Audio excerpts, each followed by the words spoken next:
847 tons. That's what I spent on a brand new set of premium all-season tires, rated for 60,000 miles. At 18,000 miles, the tire tech pulls me into the bay, crouches down, and runs his finger across the outer shoulder of my tire.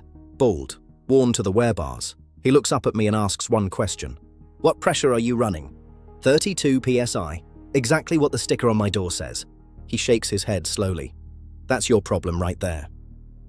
That conversation changed everything I thought I knew about tire pressure, and what I found out after, about why that number is on your door, who put it there, and who profits every single time you follow it. That's what this video is about. Let me ask you something.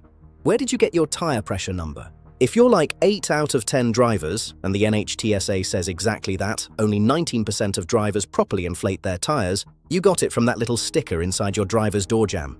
32 PSI, maybe 35. You've never questioned it. Neither did I. Here's what nobody tells you. That number is not the optimal pressure for your tires. It's not even close to optimal. That number was calculated by liability lawyers covering a worst-case scenario that almost never applies to you. Think about what that worst-case scenario actually looks like. 5 adults packed into the car, boot stuffed with luggage, merging onto a motorway at 75 mph in summer heat. That is the situation the engineers designed that number for. House is on fire. That warning light is not there to help you maintain correct pressure. It exists purely to prevent catastrophic failure. The absolute minimum pressure needed to safely support the maximum rated weight without the tire failing. Now think about how you actually drive. Just you. Maybe one passenger. Some groceries in the back. Your car is carrying hundreds of pounds less than its maximum rated capacity. And that changes everything about what your tires actually need. Here's what happens when you run 32 PSI in a lightly loaded car. The tire loses its shape. The sidewalls flex more than they're designed to. The contact patch, the small footprint of rubber touching the road, spreads wider than it should. And here's the part that destroyed my $800 set. The center of the tread lifts slightly off the pavement, like an underinflated balloon sagging in the middle. All the vehicle's weight concentrates on the outer edges. Those edges do all the work, all the gripping, all the wearing, while the center tread just goes along for the ride, completely untouched. That's why my tires looked half new in the center and completely bald on the shoulders at 18,000 miles. And it gets worse. Most tire manufacturers will not honor a warranty on uneven wear. They call it improper maintenance. So you just bought tires rated for 60,000 miles and you're replacing them at 20,000 at full price because you were following the sticker exactly as it told you to. So what's the correct pressure? Here's where it gets interesting. And here's where every tire shop in the country stays quiet. The right pressure has nothing to do with your car. It has everything to do with your tire. Walk out to your car after this video. Find the tire sidewall, the side facing you.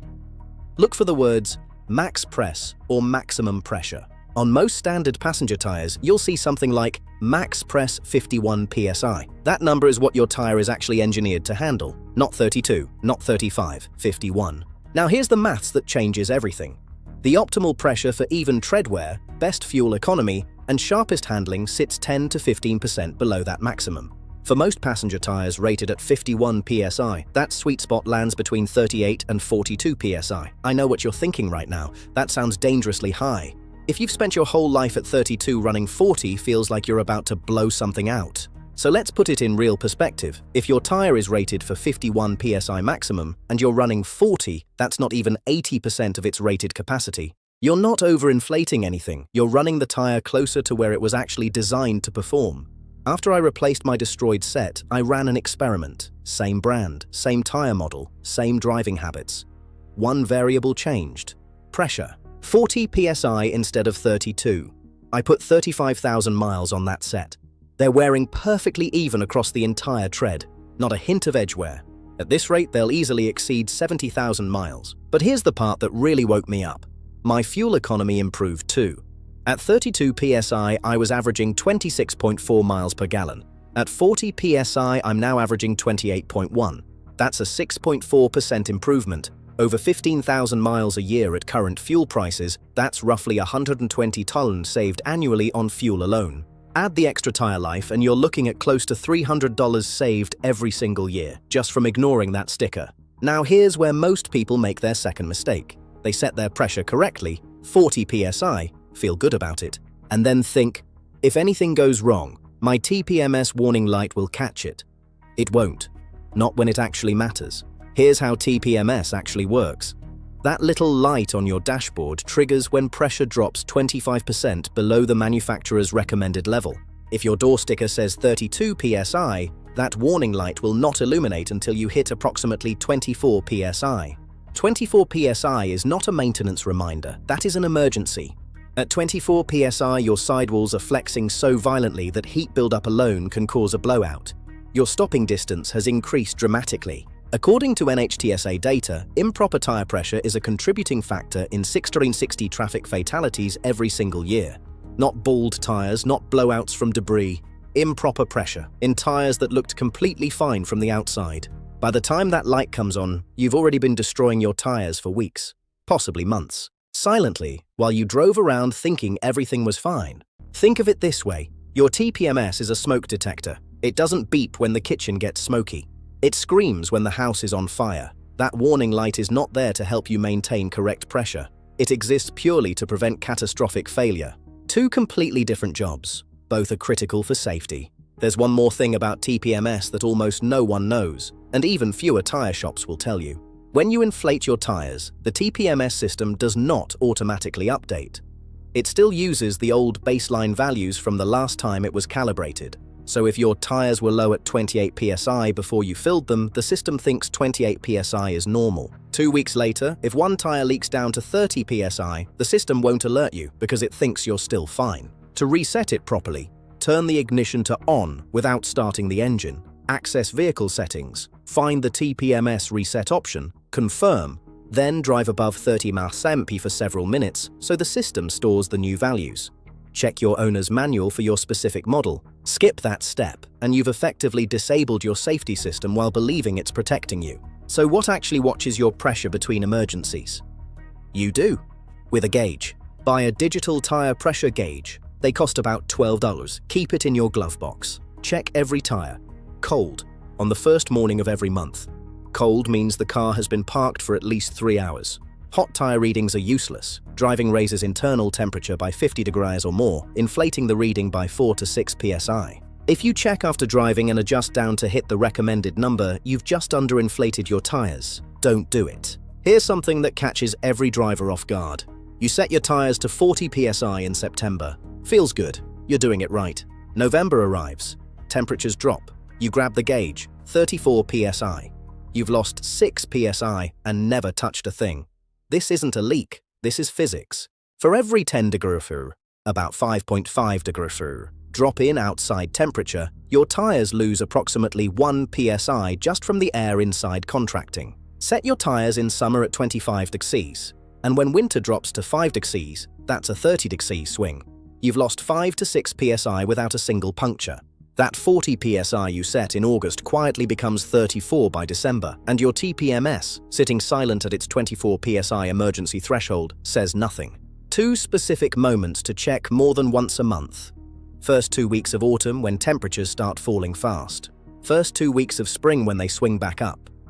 Pressure can shift 2 to 3 psi in a single week during seasonal transitions. That's fast enough to matter before your next monthly check catches it. One more thing nobody mentions. Check your spare. Spare tires lose approximately 1 psi per month just sitting in the boot. Most temporary spares require 60 psi, far higher than regular tires. If your spare hasn't been checked in 2 years, it may be sitting at 36 psi when you need it most, on the side of a motorway, in the rain. Check it every time you check your main tires. 30 extra seconds could save you hours. Remember that question from the beginning. Who benefits when you replace tires 20,000 miles early? Let's actually answer it, because once you see the full picture, you can't unsee it. 3 groups, 3 different ways of profiting from your tire pressure ignorance. First, the manufacturers. They set that door sticker number low deliberately, not because it's optimal for your tires, because it covers their worst-case liability scenario. A low number protects them legally. What it does to your tire wear over 3 years is not their problem. You already bought the car. Second, the tire shops. The tech who told me about my destroyed tires knew instantly what 32 PSI does to a lightly loaded car. He'd seen it thousands of times, but knowing the problem and volunteering the solution are 2 different things. Every time you walk in 20,000 miles early needing a new set, that's $800 in their register. They're not lying to your face. They're just not correcting you. Both cost you exactly the same amount. Third, the dealerships. Nitrogen fills at 8 torrs per tire for a gas that regular air is already 78% composed of. The measurable difference in pressure retention between pure nitrogen and free air is approximately 1 PSI over an entire year, less than the pressure change between a warm afternoon and a cold morning. They know this. They're charging you for a 20% purity upgrade on something that's already free at every petrol station in the country. The entire system, the low sticker number, the TPMS false security, the nitrogen upsell, extracts money from the same source, your tire pressure ignorance, and the fix costs $12.05 a month. Here's exactly what you do right now. Step 1. Go to your car. Find the maximum pressure number on your tire sidewall. Step 2. Start 6 PSI above your door sticker number. Door says 32, set it to 38. Drive for 2 weeks and check the wear pattern. Edges wearing faster, add 2 PSI. Center wearing faster, drop 2 PSI. Most drivers land between 38 and 42 PSI. Step 3. Set a reminder on your phone. First of every month. 5 minutes. 4 tires. Done. Step 4. Reset your TPMS so it knows your new correct baseline. Step 5. Check your spare. Right now. Before you need it.